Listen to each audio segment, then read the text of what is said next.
palabra al asambleísta René Yandún. Gracias, señor presidente. Señores asambleístas, de igual manera, un cordial saludo y un deseo de éxitos y un buen año para todos. Respecto al tema que estamos tratando, debo informar que los proyectos que había presentado datan del 14 de agosto y el 20 de octubre del 2017, es decir, ya hace algún tiempo, ya que fueron los momentos cuando se hicieron los pronunciamientos respecto a los temas que voy a señalar. Y el primero se relaciona al artículo 264, con el que había yo solicitado la sustitución de este artículo y a la derogatoria también del artículo 265 del Código Orgánico Integral Penal, que se refiere al almacenamiento, transporte, envasado, comercialización o distribución ilegal o mal uso de productos derivados de hidrocarburos, gas licuado de petróleo o biocombustibles. Al respecto, debo indicar que el artículo 265 se refiere también a los actos ilícitos cometidos fundamentalmente en la región o las regiones fronterizas. Y quiero decirlo esto porque considero que toda infracción penal tiene elementos fundamentales que constan en el Código Orgánico Integral Penal y ninguno de dichos elementos toma en cuenta el lugar geográfico en el que se comete el delito. Además, la Constitución de la República, en el numeral 2 del artículo 11, establece que todas las personas son iguales y gozarán de los mismos derechos, deberes y oportunidades. Aquí no habla de ecuatorianos fronterizos, no habla de ecuatorianos amazónicos, no, todos somos iguales ante la ley y ante la Constitución. Y lo que es más, allí indica que nadie podrá ser discriminado, ninguno de los ecuatorianos. Más aún,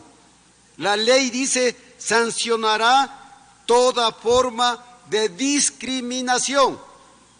Y lo que está sucediendo, al menos en la frontera norte, con quienes comercializan ilícitamente, tenemos un trato absolutamente diferente a lo que mandan la Constitución y las leyes. Por otra parte, el número 6 del artículo 76 de la Constitución determina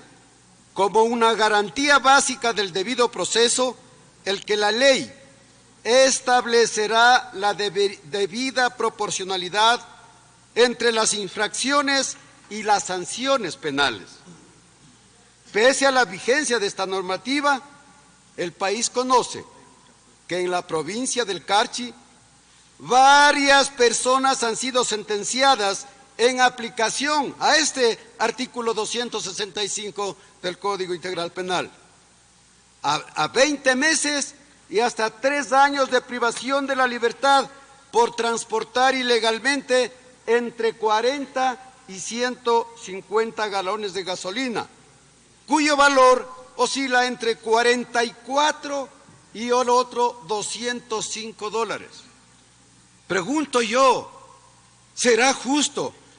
que por $44 o 205 hasta $205 vaya a la cárcel un individuo, un ciudadano, un ecuatoriano, un fronterizo,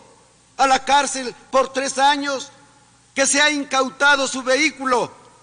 y que deje abandonando a su familia? Más le cuesta al Estado mantener interno 3 años a un individuo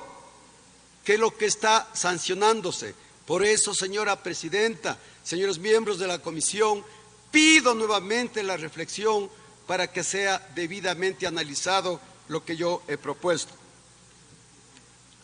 Frente a esta grave realidad, inclusive el expresidente de la República, el 17 de noviembre del 2015,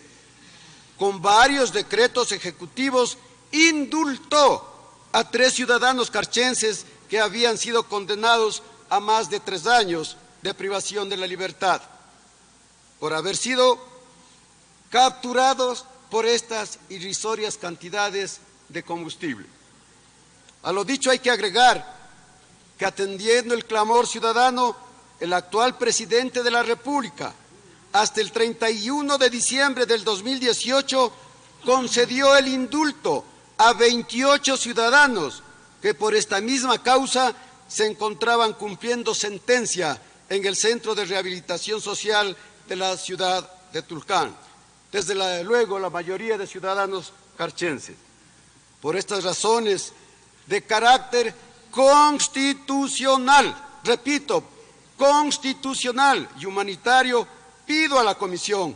que acepte mi propuesta de reforma al artículo 264 del COIP, porque me parece que es oportuno que en el COIP se establezca una clasificación cuantitativa de esta infracción con penas proporcionales. Es decir, que la persona que sea detenida con menos de 20 galones, la sanción sea de 3 meses de privación de la libertad, que solo en los casos superiores a 200 galones y a 300 kilogramos de gas, las personas sean sancionadas con pena privativa de la libertad de 1 a 3 años. Mas no como consta en el artículo 264 del proyecto de ley, que sanciona por 20 galones o más, así dice textualmente, con una pena de 1 a 3 años, lo cual me parece totalmente injusto e incoherente con la ley y con la Constitución. En mi segundo proyecto de ley propuse que dentro de los delitos para la producción o tráfico ilícito de sustancias catalogadas sujetas a fiscalización, se sustituya el inciso final del artículo 220 y se derogue el artículo 228 del Código Orgánico Integral Penal por las siguientes consideraciones. El último inciso del artículo 220 del COIP dispone que la tenencia o posesión de sustancias estupefacientes o psicotrópicas para uso o consumo personal no debe ser punible, pero en el país no existe ninguna normativa legal ni una estructura administrativa que le permita al Estado controlar la cantidad de estupefacientes que una persona posee para consumo personal. Razón por la cual mi propuesta es que dicho inciso sea sustituido por el siguiente texto: la persona que sea adicta inicial, ocasional o habitual al consumo de sustancias estupefacientes recibirán el tratamiento, rehabilitación integral y reinserción social por parte del Estado. Sin embargo, mi propuesta no ha sido acogida, por lo que insisto, señores miembros de la comisión, en este mi planteamiento. En el mismo proyecto propuse que se derogue el artículo 228, que se refiere a la cantidad admisible para uso o consumo personal, porque no estoy de acuerdo con la vigencia de ninguna tabla de consumo, ya que esto fomenta el microtráfico, que produce adicción, enfermedad, crimen, perversidad, maldad, y nos induce al microtráfico hacia los niños, a hacer causando dolor a los padres de familia, llegando hasta los adolescentes, a los jóvenes, a los trabajadores, en fin, a la población entera. Razón por la que, señor presidente, señora presidenta y miembros de la comisión, insisto de que no puede seguir en vigencia esta tabla. Y si se lo quiero hacer, bueno, copiemos lo bueno que existe en otros países, en donde quien quiera el cannabis terapéutico ser utilizado, bueno, importemos. Pero aquí tiene que haber una clasificación y calificación del individuo que sea registrado a nivel nacional y para que pueda hacer uso del cannabis. Razón por la cual yo considero, señor presidente, que esta tabla no es más que una puerta abierta para llegar a la adicción y causando un problema tan grave a la recuperación de la sociedad de los ecuatorianos. Gracias, señor presidente. Usted, señor asambleísta, tiene la palabra.